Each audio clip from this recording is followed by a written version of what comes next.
ನಮಸ್ಕಾರ ವೀಕ್ಷಕರೇ, ನೀವು ನೋಡ್ತಾ ಇದ್ದೀರಾ ನ್ಯೂಸ್ 18 ಕನ್ನಡ. ನಾನು ನವಿತಾ ಜೈನ್. ಯುಗಾದಿ ಹಬ್ಬದ ವಿಶೇಷ ಕಾರ್ಯಕ್ರಮಕ್ಕೆ ಎಲ್ರಿಗೂ ಪ್ರೀತಿಯ ಸ್ವಾಗತ. ನಮ್ಮೆಲ್ಲ ಪ್ರೀತಿಯ ವೀಕ್ಷಕರಿಗೆ ಯುಗಾದಿ ಹಬ್ಬದ ಹಾರ್ದಿಕ ಶುಭಾಶಯಗಳು. ಮತ್ತೆ ಯುಗಾದಿ ಮರಳಿ ಬಂದಿದೆ. ನಿಮ್ಗೆಲ್ರಿಗೂ ಗೊತ್ತಿದೆ, ಚೈತ್ರ ಮಾಸದ ಮೊದಲ ದಿನ. ಹಿಂದೂ ಕ್ಯಾಲೆಂಡರ್ ಪ್ರಕಾರ ಈ ದಿನವನ್ನೇ ನಾವು ವರ್ಷದ ಮೊದಲ ದಿನ ಅಂತ ಆಚರಿಸ್ತೇವೆ. ಹಾಗಾದ್ರೆ ಯುಗಾದಿ ಅಂದ್ರೆ ಏನು? ಯುಗಾದಿಯ ಆಚರಣೆ ಯಾಕೆ ಮಾಡಬೇಕು? ಯುಗಾದಿಯಲ್ಲಿ ಪೂಜೆ ಪುನಸ್ಕಾರಗಳು ಹೇಗಿರುತ್ತೆ? ಕೇವಲ ಕರ್ನಾಟಕ ಮಾತ್ರ ಅಲ್ಲ, ಇಡೀ ದೇಶದಾದ್ಯಂತ ಬಹಳ ವಿಜೃಂಭಣೆಯಿಂದ, ಸಂಭ್ರಮ ಸಡಗರದಿಂದ ಈ ಹಬ್ಬವನ್ನ ಆಚರಣೆ ಮಾಡ್ತಾರೆ. ಪ್ರಮುಖವಾಗಿ ರೈತರು ಕೂಡ ಅತ್ಯಂತ ಸಂಭ್ರಮದಿಂದ ಆಚರಣೆ ಮಾಡುವಂತಹ ಹಬ್ಬ. ಹಾಗಾದ್ರೆ ಯುಗಾದಿಯ ಸಂದರ್ಭದಲ್ಲಿ ಪಂಚಾಂಗ ಪಠಣವನ್ನ, ಪಂಚಾಂಗ ಶ್ರವಣವನ್ನ ಮಾಡೋದು ಏಕೆ? ಪಂಚಾಂಗದ ಪ್ರಕಾರವೇ ಮೊದಲ ದಿನವನ್ನ ಆಚರಣೆ ಮಾಡುವಂತಹ ಸಂದರ್ಭದಲ್ಲಿ ಏನೆಲ್ಲ ಅಂಶಗಳನ್ನ ಗಮನದಲ್ಲಿ ಇಟ್ಕೊಳ್ಬೇಕು? ಇಷ್ಟು ಮಾತ್ರ ಅಲ್ಲ, ಪಂಚಾಂಗ ಅಂತ ಹೇಳಿದ್ರೆ ಅಥವಾ ಯುಗಾದಿ ಅಂತ ಹೇಳಿದ್ರೆ ನಮ್ಗೆಲ್ಲರಿಗೂ ಕೂಡ ಗೊತ್ತಿದೆ, ಹೊಸ ವರ್ಷ ಸಂದರ್ಭದಲ್ಲಿ ನಮ್ಗೆಲ್ಲರಿಗೂ ಕೂಡ ಈ ವರ್ಷ ಏನಾಗಬಹುದು ಅನ್ನುವಂತಹ ಕುತೂಹಲ ಖಂಡಿತ ಇದ್ದೇ ಇರುತ್ತೆ. ಹಾಗಾದ್ರೆ ನಿಮ್ಮ ರಾಶಿಯವರಿಗೆ, ಜೊತೆಗೆ ಇಡೀ ದೇಶದಲ್ಲಿ ರಾಜಕೀಯ ಆಗಿರ್ಬೋದು, ಆರ್ಥಿಕ ಆಗಿರ್ಬೋದು, ರೈತರಿಗಾಗಿರ್ಬೋದು, ಪ್ರಾಕೃತಿಕವಾಗಿ ಏನೆಲ್ಲ ವಿಶೇಷತೆಗಳು ನಡೆಯುತ್ತೆ, ಇವೆಲ್ಲದರ ಬಗ್ಗೆ ಮಾಹಿತಿಯನ್ನ ಕೊಡ್ತಾ ಹೋಗ್ತೀವಿ. ಇದುವೇ ಈ ಹೊತ್ತಿನ ವಿಶೇಷ ಯುಗಾದಿಯ ಕಾರ್ಯಕ್ರಮ. ಯುಗಾದಿಯ ಈ ಒಂದು ಸಂಭ್ರಮದಲ್ಲಿ ನಮ್ಮ ಜೊತೆಗೆ ಯುಗಾದಿಯ ಬಗ್ಗೆ ಅನೇಕ ವಿಶೇಷತೆಗಳ ಬಗ್ಗೆ ಹೇಳೋದಕ್ಕೆ, ಪಂಚಾಂಗ ಪಠಣವನ್ನ ಮಾಡೋದಕ್ಕೆ ಪಂಚಾಂಗ ಕರ್ತರು, ಅದೇ ರೀತಿಯಾಗಿ ಶ್ರೀ ಶೃಂಗೇರಿ ಶಾರದಾ ಪೀಠಂನ ಧರ್ಮಾಧಿಕಾರಿಗಳಾಗಿರುವಂತಹ ಡಾಕ್ಟರ್ ದೈವಜ್ಞ ಸೋಮಯಾಜಿ ಅವರಿದ್ದಾರೆ. ಗುರುಗಳೇ, ಕಾರ್ಯಕ್ರಮಕ್ಕೆ ಸ್ವಾಗತ. ನಮಸ್ತೆ ಅಮ್ಮ. ಯುಗಾದಿ ಹಬ್ಬದ ಹಾರ್ದಿಕ ಶುಭಾಶಯಗಳು ಗುರುಗಳೇ. ತಮಗೂ ಕೂಡ. ಗುರುಗಳೇ, ಈ ಸಂದರ್ಭದಲ್ಲಿ ಬಹಳ ಒಂದು ಪ್ರಮುಖತೆಯನ್ನು ಪಡ್ಕೊಳ್ತಾ ಇರುವಂಥದ್ದು ಯುಗಾದಿಯ ವಿಶೇಷತೆಗಳು ಏನು ಅಂತ. ಪ್ರಮುಖವಾಗಿ ಯುಗದ ಆದಿ ಅಂದ್ರೆ ವರ್ಷದ ಮೊದಲ ದಿನವನ್ನ ನಾವು ಹೇಳ್ತೀವಿ. ಹಾಗಾದ್ರೆ ಇದು ಆರಂಭ ಆಗುವಂತ ಸಂದರ್ಭದಲ್ಲಿ ಏನೆಲ್ಲ ವಿಶೇಷತೆಗಳಿದೆ? ಈ ಹಬ್ಬದ ಮಹತ್ವ ಏನು? ಶ್ರೀ ಗುರುಭ್ಯೋ ನಮಃ. ಓಂ ಏಕದಂತಾಯ ವಿದ್ಮಹೇ ವಕ್ರತುಂಡಾಯ ಧೀಮಹಿ ತನ್ನೋ ದಂತಿಃ ಪ್ರಚೋದಯಾತ್. ಭಾರತೀ ಕರುಣಾಪಾತ್ರಂ ಭಾರತೀ ಪದಭೂಷಣಂ ಭಾರತೀ ಪದಮಾರೂಢಂ ಭಾರತೀ ತೀರ್ಥಮಾಶ್ರಯೇ. ಹರಿ ಓಂ. ಸಮಸ್ತ ಕನ್ನಡ ಕುಲಕೋಟಿಗೆ, ಪ್ರೇಕ್ಷಕ ಪ್ರಭುಗಳಿಗೆ, ಅಭಿಮಾನಿ ಅನ್ನದಾತರಿಗೆ ಕ್ರೋಧಿನಾಮ ಸಂವತ್ಸರದ ಶುಭಾಶಯಗಳು, ಶುಭಕಾಮನೆಗಳು. ಬರ್ತಕ್ಕಂತಹ ಇವತ್ತಿಂದ ಪ್ರಾರಂಭವಾಗ್ತಕ್ಕಂತಹ ನೂತನ ಸಂವತ್ಸರ, ನೂತನ ವರ್ಷ ತಮ್ಮೆಲ್ಲರ ಜೀವನವೂ ಕೂಡ ಅತ್ಯಂತ ಮಂಗಳಮಯವಾಗಿ, ತೃಪ್ತಿಕರವಾಗಿ, ಆರೋಗ್ಯಪೂರ್ಣವಾಗಿ, ಸಂಪದ್ಭರಿತವಾಗಿ, ನೆಮ್ಮದಿಯ ಜೀವನ ತಮ್ಮದೆಲ್ಲ ಆಗಲಿ ಅಂಥೇಳಿ ನನ್ನ ಆರಾಧ್ಯವಿರುವಂತಹ ಶೃಂಗೇರಿ ಶಾರದಾಂಬೆಯ ಚರಣಕಮಲಗಳಲ್ಲಿ ತಮ್ಮೆಲ್ಲರ ಪರವಾಗಿ ಪ್ರಾರ್ಥಿಸ್ತೀನಿ. ಓಂ ಶ್ರೀ ಗುರುಭ್ಯೋ ನಮಃ. ಚತುರ್ಭುಜೆ ಚಂದ್ರಕಲಾವತಂಸೆ ಕುಚೋನ್ನತೆ ಕುಂಕುಮರಾಘಶೋಣೆ ಪುಂಡ್ರೇಕ್ಷುಪಾಶಾಂಕುಶ ಪುಷ್ಪಬಾಣಚಾಪಹಸ್ತೆ ನಮಸ್ತೆ ಜಗದೇಕಮಾತಃ. ಜಯ ತ್ವಂದೇವಿ ಚಾಮುಂಡೆ ಜಯ ಭೂತಾಪಹಾರಿಣಿ ಜಯ ಸರ್ವಕೃತೆ ದೇವಿ ಕಾಳರಾತ್ರಿ ನಮೋಸ್ತುತೆ. ಹರಿ ಓಂ. ತಮ್ಮೆಲ್ಲರ ಜೀವನವೂ ಕೂಡ ಅತ್ಯಂತ ಮಂಗಳಮಯವಾಗಿರಲಿ.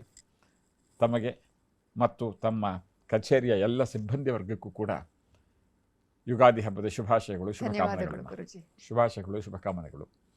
ಇನ್ನಾಗಲೇ ನೀವು ಕೇಳ್ತಾ ಇದ್ದ ಹಾಗೆ ಯುಗಾದಿ ಭಾರತ ವಿವಿಧತೆಯಲ್ಲಿ ಏಕತೆಯನ್ನು ಕಂಡಿರತಕ್ಕಂತಹ ಒಂದು ವೈಶಿಷ್ಟ್ಯಪೂರ್ಣವಾದಂತಹ ಅದ್ಭುತವಾದ ದೇಶ. ಪ್ರಾಂತೀಯವಾಗಿ ಇದು ಬಹಳ ದೊಡ್ಡದಾದಂತಹ ಹಬ್ಬ. ಕೆಲವು ಹಬ್ಬಗಳು ರಾಷ್ಟ್ರಾದ್ಯಂತ ಏಕಪ್ರಕಾರವಾಗಿದ್ದರೆ ಯುಗಾದಿ ಪ್ರಾಂತೀಯವಾಗಿ ಪ್ರಾಮುಖ್ಯತೆಯನ್ನು ಪಡೆದಿರತಕ್ಕಂಥದ್ದು. ಕರ್ನಾಟಕದ ಬಹುಭಾಗ, ಪೂರ್ಣ ಆಂಧ್ರ, ಮಹಾರಾಷ್ಟ್ರ, ಗೋವಾ ಇತ್ಯಾದಿ ಪ್ರದೇಶಗಳಲ್ಲಿ ಇದು ಬಹಳ ದೊಡ್ಡದಾದಂತಹ ಹಬ್ಬ. ಅದೇ ರೀತಿ ನಮ್ಮ ಪಕ್ಕದ ರಾಜ್ಯವಾದಂತಹ ತಮಿಳುನಾಡು, ಕೇರಳ, ಕರ್ನಾಟಕದ ಕೆಲವು ಪ್ರದೇಶಗಳಿಗೆ ಹೋಲಿಸಿದರೆ ಈ ಯುಗಾದಿ ಅವರಿಗೆ ಹಬ್ಬವಲ್ಲ. ಇದನ್ನು ನಾವು ಚಾಂದ್ರ ಯುಗಾದಿ ಅಂತ ಕರಿತೇವೆ. ಸೌರ ಯುಗಾದಿ ಅಂದರೆ ಚಾಂದ್ರಮಾನ ರೀತ್ಯ ಧಾರ್ಮಿಕ ಆಚರಣೆಯನ್ನು ಇಟ್ಟುಕೊಂಡಿರ್ತಕ್ಕಂಥವ್ರಿಗೆ. ಏನದು ಚಾಂದ್ರಮಾನ ರೀತ್ಯ? ಚೈತ್ರ, ವೈಶಾಖ, ಜ್ಯೇಷ್ಠ, ಆಷಾಢ ಈ ಮಾಸವನ್ನು ಗಣನೆಗೆ ಇಟ್ಟುಕೊಂಡಿರ್ತಕ್ಕಂಥವರಿಗೆ ಇದು ಬಹಳ ದೊಡ್ಡ ಹಬ್ಬ. ಇನ್ನು ಕೆಲವರಲ್ಲಿ ಮೇಷಾದಿ, ಸೌರಮಾನ, ಸೌರ ಯುಗಾದಿ ಅಂತ ಕರಿತೀವಿ. ಮೇಷ, ವೃಷಭ ಅವರಿಗೆ ತಿಂಗಳ ಲೆಕ್ಕ. ಅಂಥವರಿಗೆ ಸಾಧಾರಣವಾಗಿ ಏಪ್ರಿಲ್ 14 ಅದು ಅವರಿಗೆ ಹಬ್ಬ ದೊಡ್ಡದು. ಈ ಹಬ್ಬದ ಒಂದು ವೈಶಿಷ್ಟ್ಯವೋ ಬಹಳ ಅರ್ಥಪೂರ್ಣವಾದಂಥದ್ದು.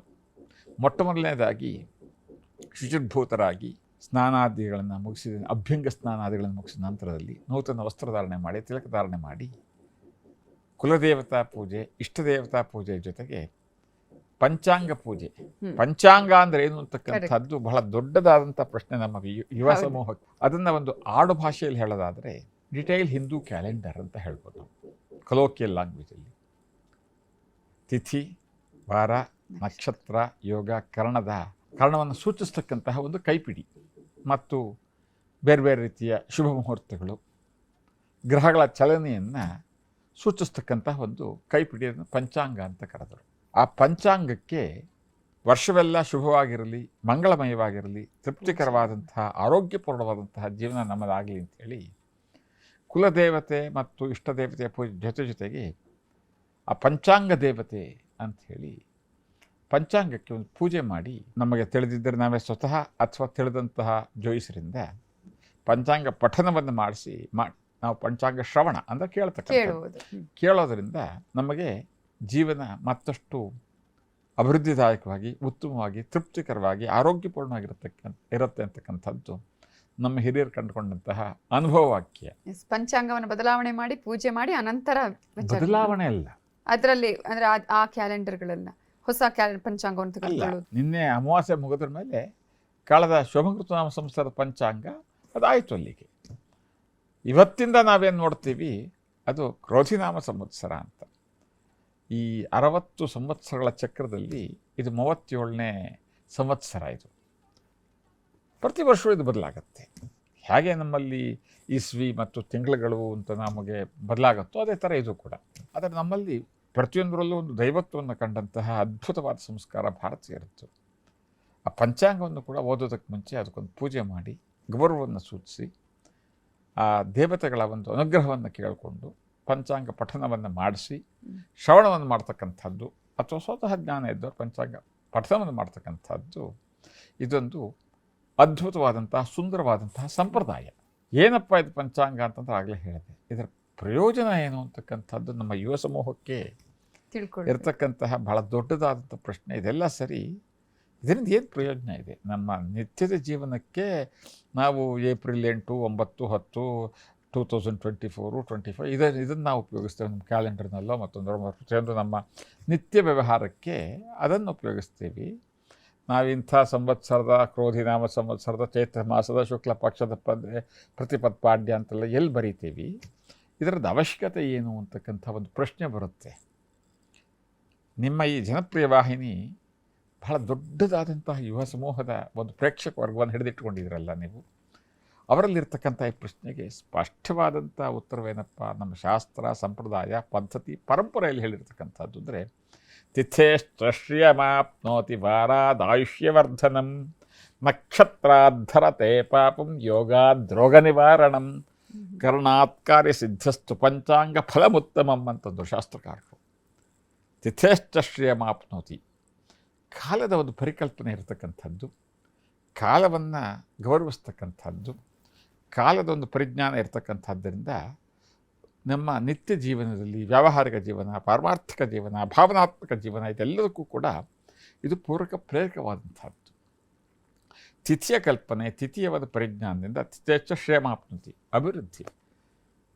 ವಾರಾದಾಯುಷ್ಯವರ್ಧನ, ವಾರದ ಒಂದು ಕಲ್ಪನೆ ಇರೋದರಿಂದ ವೃದ್ಧಿ ಆಗುತ್ತೆ. ಆಯುಷ್ಯ ಅಂದಾಗ ಇಲ್ಲಿ ಆರೋಗ್ಯಪೂರ್ಣವಾದ ಆಯುಷ್ಯ ಅಂತ. ನಕ್ಷತ್ರಾಧರತೆ ಪಾಪಂ, ಪಾಪ ಅಂತಕ್ಕಂಥದ್ದು ನಮ್ಮ ಭಾರತೀಯರ ಒಂದು ದೊಡ್ಡದಾದ ಕಲ್ಪನೆ.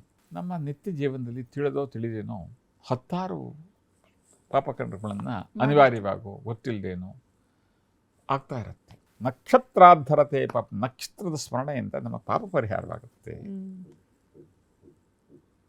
ಯೋಗಾದ್ರೋಗ ನಿವಾರಣ, ಯೋಗಕ್ಕೆ 3 ಸಂದರ್ಭಗಳಲ್ಲಿ ಬೇರೆ ಬೇರೆ ಅರ್ಥ ಇದೆ, ಪದ ಒಂದೇ ಆದರೂ ಕೂಡ. ಇಲ್ಲಿ ನಾವು ಹೊರತಕ್ಕಂಥದ್ದು ಪಂಚಾಂಗದಲ್ಲಿ ಬರ್ತಕ್ಕಂಥ ನಕ್ಷತ್ರಗಳ ಸಮ್ಮೇಳನದಿಂದ ಆಗ್ತಕ್ಕಂಥ ಯೋಗ. ಇನ್ನೊಂದು ನಾವು ಪ್ರಾಣಾಯಾಮ ಇತ್ಯಾದಿಗಳನ್ನು ದೈಹಿಕವಾಗೆಲ್ಲ ಮಾಡ್ತೇವಲ್ಲ, ಅದೊಂದು ಯೋಗ. ಇದೆರಡರ ಹೊರತಾಗಿ ವ್ಯಕ್ತಿಗೆ ಏನಾದರೂ ಒಳ್ಳೇದಿದ್ರೆ ಅವನಿಗೇನಪ್ಪ ರಾಜಯೋಗ, ಒಳ್ಳೆ ಯೋಗ ಇದೆ ಅವನಿಗೆ, ಒಳ್ಳೆ ಯೋಗದಲ್ಲಿ ಹುಟ್ಟಿದ್ದಾನೆ, ಒಳ್ಳೆ ರಾಜಯೋಗ ಅವನದ್ದು. ಹೀಗೆ ಇವತ್ತು ನಾವೀಗ ಈ ಪ್ರಸ್ತುತ ಮಾತಾಡ್ಲಿಕ್ಕೆ ಹೊರಟಿರ್ತಕ್ಕಂಥದ್ದು ಪಂಚಾಂಗಕ್ಕೆ ಸಂಬಂಧಪಟ್ಟದ್ದು ಯೋಗ. ಯೋಗಾದ್ರೋಗ ನಿವಾರಣ, ರೋಗಗಳಿಂದ ನಿವಾರಣೆ ಆಗುತ್ತೆ. ಕರ್ಣಾತ್ ಕಾರ್ಯಸಿದ್ಧಿಸ, ಕರ್ಣ ಅಂತಕ್ಕಂಥದ್ದು ಕಾರ್ಯಸಿದ್ಧಿಸ್ತು, ನಮ್ಮ ಕಾರ್ಯದಲ್ಲಿ ಯಶಸ್ಸು ಸಿಗತ್ತೆ ಅಂತಕ್ಕಂಥದ್ದು ನಮ್ಮ ಪೂರ್ವಿಕರು ಕಂಡುಕೊಂಡಂತಹ ಅನುಭವ ಸಿದ್ಧಾಂತ. ಹಾಗಾಗಿ ಪಂಚಾಂಗ ಪಠನ ಮಾಡತಕ್ಕಂಥದ್ದು ನಮ್ಮೆಲ್ಲರ ಆದ್ಯ ಕರ್ತವ್ಯ. ಇನ್ನು ನಿತ್ಯ ಜೀವನದ ಜಂಜಾಟದಲ್ಲಿ ಪ್ರತಿ ದಿವಸ ಪಂಚಾಂಗ ಪಠನ ಮಾಡಲಿಕ್ಕೋ ಅಥವಾ ಶ್ರವಣ ಮಾಡಲಿಕ್ಕೋ ಆಗದೇ ಇದ್ದಂಥವರು, ಕಷ್ಟ ಸಾಧ್ಯ ಅನಿಸೋರಿಗೆ ಕೊನೆಗೆ ಸಾಂಕೇತಿಕವಾಗಿ ವರ್ಷದ ಒಂದು ದಿವಸವಾದರೂ ಮೊದಲನೇ ದಿವಸ ಆ ಪಂಚಾಂಗ ಶ್ರವಣ ಮಾಡಿ ಸಾಕು. ಪಠನ ಮಾಡಲಿಕ್ಕೆ ಆಗದೇ ಇದ್ದರೆ, ಪಠನಕ್ಕೆ ಮಹತ್ವ. ಪಠನ ಮಾಡಲಿಕ್ಕೆ ಆಗದೇ ಇದ್ದರೆ ಇದು ಪಂಚಾಂಗ ಓದೋದು ಅದೊಂದು ಟೆಕ್ನಿಕಲ್ ರೀಡಿಂಗ್ ಇದ್ದ ಹಾಗೆ, ಎಲ್ಲರ ಕೈಲೂ ಓದೋಕ್ಕಾಗೋದಿಲ್ಲ ಅದು. ಇದಿಷ್ಟು ಕೂಡ ಪಂಚಾಂಗದ ಒಂದು ಅಥವಾ ಯುಗಾದಿ ಹಬ್ಬ. ಇನ್ನು ಈ ಹಬ್ಬದ ಆಚರಣೆ ಹೇಗೆ ಅಂತಕ್ಕಂಥ ಒಂದು ದೊಡ್ಡದಾದಂಥ ಪ್ರಶ್ನೆ. ಬ್ರಾಹ್ಮಿ ಮುಹೂರ್ತದಲ್ಲಿದ್ದು ಅಭ್ಯಂಗಾದಿ ಸ್ನಾನ ಮಾಡಿ ಶುಚಿರ್ಭೂತರಾಗಿ ನೂತನ ವಸ್ತ್ರಧಾರಣೆ, ಅವರವರ ಯೋಗ್ಯತೆಗೆ ತಕ್ಕಂಥ ರೀತಿಯಲ್ಲಿ ನೂತನ ವಸ್ತ್ರಧಾರಣೆ ಮತ್ತು ತಿಲಕಧಾರಣೆ, ಅವರವರ ಸಂಪ್ರದಾಯಕ್ಕೆ ಪದ್ಧತಿಗೆ ಅನುಗುಣವಾದಂಥ ಹಣೆಗೆ ವಿಭೂತಿಯೋ ಕುಂಕುಮೋ ನಾಮವೋ ಮುದ್ರೆಯೋ ಅದು ಅವರವರ ಪದ್ಧತಿಗೆ ಅನುಗುಣವಾದಂಥ ಒಂದು ತಿಲಕಧಾರಣೆ. ನಂತರದಲ್ಲಿ ಕುಲದೇವತಾ ಇಷ್ಟದೇವತಾ ಪೂಜೆ, ನಿತ್ಯ ಮನೆದೇವರ ಪೂಜೆ ಜೊತೆ ಕುಲದೇವತಾ ಇಷ್ಟದೇವತಾ ಪೂಜೆ ಜೊತೆಗೆ ಎಲ್ಲರೂ ಒಟ್ಟಿಗೆ ಈ ಪಂಚಾಂಗವನ್ನು ಒಂದು ತಟ್ಟೆಯಲ್ಲಿ ತಂಡುಲ ಅಕ್ಕಿ ಮೇಲೆ ಪಂಚಾಂಗವನ್ನು ಇಟ್ಟು ಪಂಚಾಂಗ ದೇವತೆಯನ್ನು ಸ್ಮರಿಸಿಕೊಂಡು ಪೂಜೆ. ಆ ಪೂಜೆ ಆದ ನಂತರದಲ್ಲಿ ಮನೆ ಮಂದಿಯನ್ನು ಎಲ್ಲರೂ ಒಟ್ಟಿಗೆ ಕೂತು ಏಕಕಾಲದಲ್ಲಿ ಪಂಚಾಂಗ ಮನೆ ಹಿರಿಯರಿಂದ ಅಥವಾ ತಿಳಿದಂಥ ಪಂಡಿತರು ಜೋಯಿಸರಿಂದ ಪಂಚಾಂಗವನ್ನು ದೇವ್ರ ಮುಂದೆ ಪೂರ್ವಾಭಿಮುಖವಾಗಿ ಪಠಿಸಬೇಕು. ಅವರು ಓದಿರ್ತಕ್ಕಂಥದ್ದನ್ನು ಶ್ರವಣ ಮಾಡಿದರೂ ಕೂಡ ಅಷ್ಟೇ ಫಲ. ಇದರ ನಂತರದಲ್ಲಿ ಎಲ್ಲ ರೀತಿಯ ಹಬ್ಬಕ್ಕೂ ಕೂಡ ವಿಶೇಷವಾದ ದಾನವನ್ನು ಹೇಳಿದೆ. ಯುಗಾದಿ ಹಬ್ಬದಲ್ಲಿ ಉದಕ ಕುಂಭದಾನ ಅಂದರೆ ನೀರು ತುಂಬಿರ್ತಕ್ಕಂತಹ ಕಲಶ, ನೂತನ ವಸ್ತ್ರ, ಧಾನ್ಯ, ಅಡಕೆ, ಕೊಬ್ಬರಿ, ಬೇರೆ ಬೇರೆ ರೀತಿಯ ಫಲಗಳು, ಬೇರೆ ಬೇರೆ ರೀತಿಯ ಧಾನ್ಯಗಳು, ತೆಂಗಿನಕಾಯಿ ಇತ್ಯಾದಿಗಳನ್ನು ದಾನ ಕೊಟ್ಟು ನಂತರದಲ್ಲಿ ಬೇವು ಬೆಲ್ಲವನ್ನು ಸೇವನೆ ಮಾಡ್ತಕ್ಕಂಥದ್ದು ಅಂತ ಅದ್ಭುತವಾದಂಥ ಕಲ್ಪನೆ ನೋಡಿ. ಬೇವು ಬೆಲ್ಲ ಜೀವನ ಸಿಹಿ ಮತ್ತು ಕಹಿಯನ್ನು ಏಕಪ್ರಕಾರವಾಗಿ ಸಮಚಿತ್ತದಿಂದ ಸಮಭಾವದಿಂದ ನಾನು ಸ್ವೀಕಾರ ಮಾಡತಕ್ಕಂಥ ಒಂದು ಸಾಮರ್ಥ್ಯವನ್ನು ಕೊಡು ಹೇ ಭಗವಂತ ಅಂತ ಅವನನ್ನು ಸ್ಮರಣೆ ಮಾಡಿಕೊಂಡು ಅದನ್ನು ಸೇವನೆ ಮಾಡ್ತಕ್ಕಂಥದ್ದು. ಇನ್ನು ತೋರಣ ಕಟ್ತಕ್ಕಂಥದ್ದು, ಮನೆಯ ಮುಂಭಾಗಕ್ಕೆ, ದೇವರ ಕೊನೆಯ ಮುಂಭಾಗಕ್ಕೆ ತೋರಣವನ್ನು ಕಟ್ತಕ್ಕಂಥದ್ದು. ಇದರ ನಂತರದಲ್ಲಿ ಇಷ್ಟ ಜನ ಸಹ ಭುಕ್ತಂ ಮನಮಂದಿಯೆಲ್ಲ ಕೂತಿದ್ದು ಹೋಳಿಗೆ ಅಥವಾ ಒಬ್ಬಟ್ಟು ಅಂತ ಹೇಳಿ ಕರೀತಾರೆ ಪ್ರಾಂತೀಯವಾಗಿ. ಕಡಲೆಬೇಳೆ ಮತ್ತು ಬೆಲ್ಲವನ್ನು ಮಿಶ್ರಣ ಮಾಡತಕ್ಕಂತಹ ಒಂದು ಸಿಹಿಭಕ್ಷ್ಯ, ಅದನ್ನು ಮಹಾರಾಷ್ಟ್ರದಂಥ ಪ್ರದೇಶದಲ್ಲಿ ಪೂರಣ ಪೋಳಿ ಅಂತ ಕರೀತಾರೆ. ಅದನ್ನು ಮಾಡಿ ಎಲ್ಲರೂ ಕೂತು ಊಟ ಮಾಡ್ತಕ್ಕಂಥದ್ದು. ಇದಿಷ್ಟು ಕೂಡ ಒಂದು ಸಂಕ್ಷಿಪ್ತವಾದಂತಹ ಯುಗಾದಿ ಹಬ್ಬದ ಆಚರಣೆ ವಿಧಾನವನ್ನು. ಯುಗಾದಿ ಹಬ್ಬದ ವಿಶೇಷತೆ ಏನು, ಯಾವ ಕಾರಣಕ್ಕಾಗಿ ನಾವು ಈ ಯುಗಾದಿ ಹಬ್ಬ ಆಚರಣೆ ಮಾಡಬೇಕು, ಜೊತೆಗೆ ಈ ವರ್ಷ ಭವಿಷ್ಯ ಹೇಗಿದೆ, ಇವೆಲ್ಲವನ್ನ ತಿಳ್ಕೊಳ್ಳೋಣ ಬ್ರೇಕ್ ಆದ್ಮೇಲೆ.